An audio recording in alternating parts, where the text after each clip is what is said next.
Good afternoon. In this video I'm going to deal with the third part of dealing with the Confederate flag and the Neo-Confederate lies that Robert Baker is telling. Again, you'll find these same lies found in Ruckman books and his reference Bible, and Hoffman repeats the same lies. I've seen a lot of negative comments, which is good. Shows that this lie is indoctrinating the King James Bible believers who come from that school, from people who've read many of his works. And I've said it many times, Ruckman and Hoffman have many excellent footnotes in their Bibles. But they have some real bad ones as well. And one of them is attacking Lincoln and trying to rewrite history according to war of northern aggression in that garbage. As I said, remember, only one state, quote unquote, recognized the Confederacy. That was the Vatican. Because they wanted the United States to break up, the Catholics. So let's look at the Cornerstone Speech. This is the idea. Remember, the whole thing. This thing wasn't about slavery. Wasn't about slavery. Wasn't about slavery. Okay, the South left because Lincoln got elected. The Deep South. That was why they left the Union, and because they knew Lincoln ran on a platform of stopping the expansion of slavery. That's a fact. Now the North went to war not to end slavery. See, a lot of people come back and say, well, the North wasn't fighting to end slavery. Not initially. They were trying to preserve the Union. That's what most of the Northern soldiers were fighting for. Eventually, gradually, people recognized slavery had to be ended. That's why 2 years into the war, that became a goal as well. So the Neo-Confederates constantly distort history. That's the reason I'm going after this, is because they're liars. They're simply lying and rewriting history. And the issue is not about the Confederate flag, what it means today. It certainly never meant freedom. What they have to do to make that flag mean freedom is rewrite history to say, well, it was fighting against tyranny. Well, what tyranny? Oh, the tyranny of the Northern. Then the Yankees, they were coming down here, and they was, as Robert Baker said, oh, those heathen Yankees who didn't believe in the Bible and didn't have any Christianity, they were coming down there to impose their will on the South. Of course, this is about the millions of people that the Southerners were holding in slavery at that time, as well as also, then of course the other argument, slavery was going to end naturally. It was going to end. No, it wasn't. No, it wasn't. They intended to expand it. Don't tell me about slavery. The Nazis used slave labor in World War II. They didn't care. They had so many slaves, they just burned them up and used them. They just, starved them to death and just worked them to death. So the idea that somehow, this was going to end because the agricultural changes, the South was resisting that. The South was backward economically because they were holding on to slavery and fighting to hold on to a certain group, the planters. By the way, it's the same planters, the plantation owners, who at the end of the Civil War, went right back to controlling the South again. They went right back, and they were the ones that sit up in the Senate and sit in Congress. It wasn't the poor white guy out with his little farm or something. It was the same old plantation owners, because the plantations weren't broken up after the war, and so they retained that same power, and they just basically made the blacks serfs on that land. Paid them a minimum amount, and essentially forced them to pay basically they had nowhere else to go. The blacks had nowhere else to go, but eventually started migrating up to the north, where there were a lot more jobs. But that's the reality. People don't want to hear reality. So we hear myths now. We hear the myths, and these are supposed to be King James Bible believers who have no idea what they're talking about.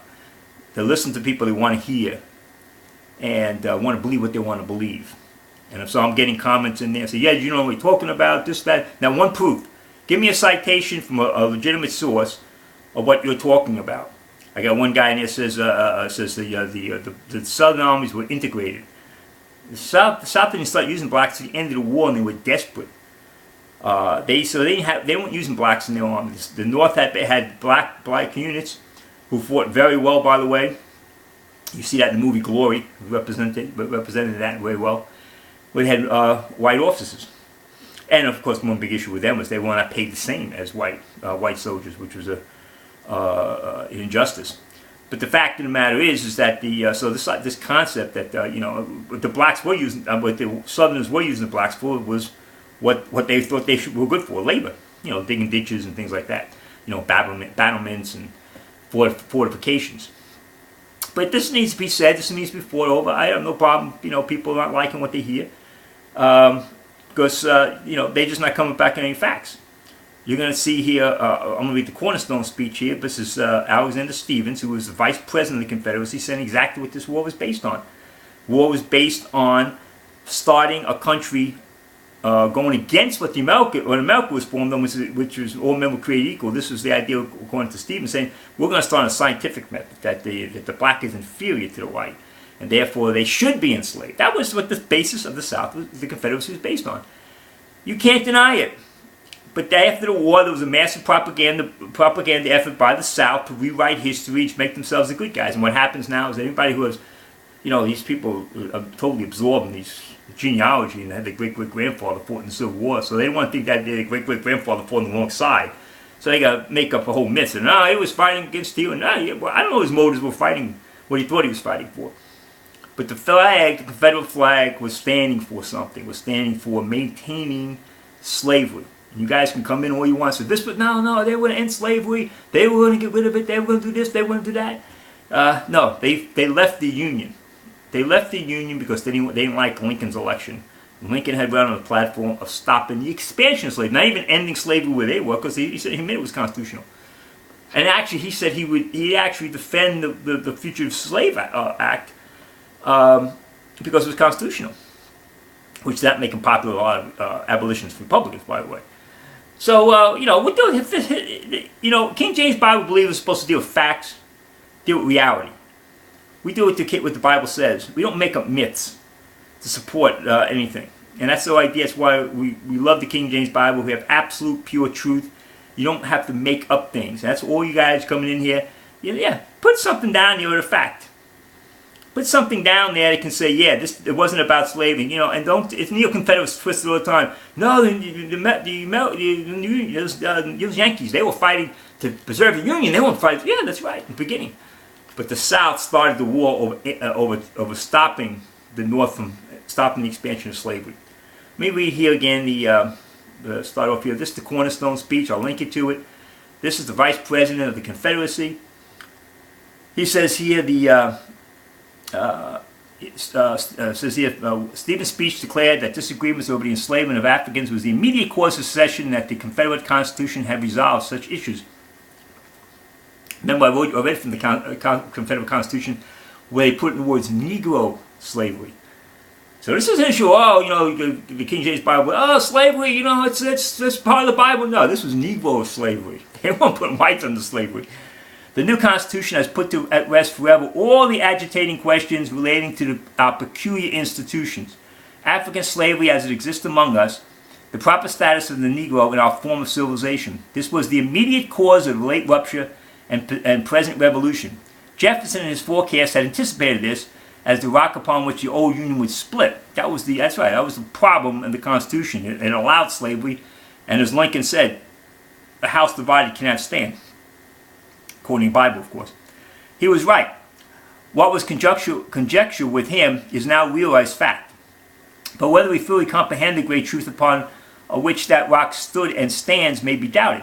The prevailing ideas entertained by him and most of the leading statesmen at the time of the formation of the old Constitution were that the enslavement of the African was in violation of the laws of nature, that it was wrong in principle, socially, morally, and politically. It was an evil they knew not well how to deal with, but the general opinion of the men of that day was that somehow or some or other, in the order of providence, the institution would be evanescent and pass away. So he's admitting that when slavery was formed, they saw slavery was an evil, and they wanted to get rid of it. They just didn't know how to do it. They figured some way we're going to get rid of slavery. That was the principle this country was formed on with the Declaration of Independence, all men are created equal. Those ideas, however, were fundamentally wrong. Now, this is the Confederate Vice President speaking.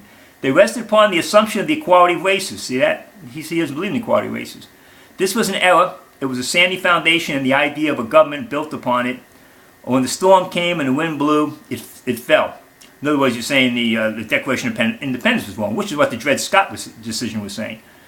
And he goes on to say, our new government is founded upon exactly the opposite ideas. Its foundation are laid, its cornerstone rests upon the great truth that the Negro is not equal to the white man, that slavery, subordination to the superior race is his natural and normal condition. This, our new government, is the fact in the history of the world, is the first in the history of the world, based upon this great physical, philosophical, and moral truth. This truth has been slow in the process of its development, like all of the truths in the various departments of science. Then he goes on to say, look with confidence to the ultimate universal acknowledgement of the truths upon which this system, our system rests. It is the first government ever instituted upon the principle of strict conformity to nature and the ordination of providence, its furnishing the materials of human society. Many governments have been founded upon the principle of the subordination of serfdom of certain classes of the same race. Such were and are in violation of the laws of nature. Our system commits no such violation of nature's laws. So it's because he believed there was a subordination of a particular race. Okay? So essentially what this was, it goes, after the Confederacy's defeat at the hands of the Union in the Civil War and the abolition of slavery, Stevens attempted to retract the opinions made in his speech, denying his earlier statements that slavery was the Confederacy's cause for leaving the Union. He contended, on the contrary, that he thought the war was rooted in constitutional differences. So he after the war, when they lost, then he tried to backtrack, which is what these liars always do. But that's the reality of it. I'll stop this video here, then let people deal with this, and I'll move on to Breaker's video, particularly again, and his lies, and how that's what these guys do. They just lie, and you're going to see Breaker talk about Grant had slaves in the White House when slavery was outlawed in 1865. Grant didn't have any slaves in the White House. I mean, this is idiocy. There was no slaves in the White House after 1865. And then, so we're going to look at something like a short video. This was the basis of the formation of the Confederacy. That's what the battle flag was fighting for. The idea, this is what the philosophical idea, just like in American Revolution. Americans were fighting for the principles of the Declaration of Independence. Whatever these guys thought they were fighting for, that's what they were fighting for. Southern men out there fighting, whether I'm fighting for my home or fighting for whatever the immediate that they thought they were fighting for, ultimately, that's what they were fighting for. The idea that one race was inferior to another race. And that's the whole basis of it. What the leaders of the Confederacy broke away from the Union, attempted to break away from the Union. That was their goal, to subordinate one race to another. Because the idea that was a new science, evolution, quote unquote. That's what they were holding. It wasn't Christian. It wasn't Christian at all.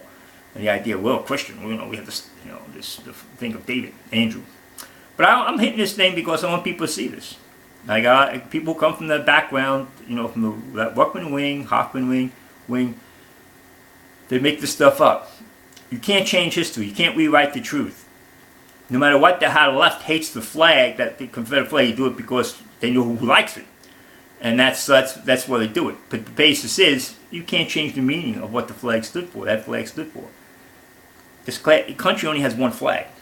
It has the American flag. It doesn't have a Confederate flag. And all this is about ancestor worship. This is the idea that somehow your great-great-great-great-grandfather fought, in the Confederate side couldn't have been wrong, fighting for the wrong cause.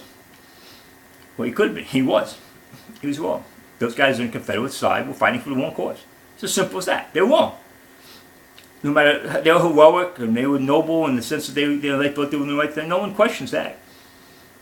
But the hypersensitivity of this generation, and try to rewrite history and now make the Confederate flag a noble flag, is ludicrous. And that's what, of course, Breaker's trying to do, and those guys do. They all you love one or hate the other. He's holding up both flags, and he's holding the American flag up and said, "There's Northern aggression." So the American flag had to be the bad flag, and that's what these guys. You're gonna love one and hate the other. So you can't. Why? Because they're antithetical. They're antithetical. So their idea is the Confederate flag represents fighting against tyranny. So what flag represents tyranny? Oh, the American flag. Okay, and that's exactly what the Kaepernick guys are saying. The American flag represents tyranny. So they fall right in that group. They're basically agreeing with Kaepernick. All these guys kneeling down at the against the anthem. That's exactly, they all agree together on that. The American flag is a form of tyranny, and so, but they want to hold the Confederate flag up to, like, oh, look how noble this flag is. This is wonderful. So we'll stop right here. Short thing on the Cornerstone Speech. It's, all these lies talking about we weren't fighting about the slavery. It was fought against, for tariffs. It's like that. So no, it wasn't. No, it wasn't. Those things are agitating things between the states and stuff. Two areas. One's an importer, one's an exporter. So yeah, tariff was always an agitating thing. The South threatened to secede. South Carolina threatened to secede with Jackson. Over that issue. Over the tariff, and Jackson, a guy from Tennessee, threatened to hang. So I'll hang anybody who tries to secede. So this idea, this is somehow Lincoln, when Lincoln was doing something unusual, any president, Washington put down the Whiskey Rebellion. You can't have freaking people just do anything they want to do. And secession is never part of any constitution. Any constitution. It's not in the Confederate Constitution. You say, well, you have a right to secede. They just make it up. At the 10th. The 10th Amendment from the Bill of Rights, and they say, well, anything not left to the federal government. No, it's never meant that secession. There's always a relationship between the federal government and the states. Stop right here. You can comment, argue. I'll be back with Breaker right after this video. Amen. Thank you.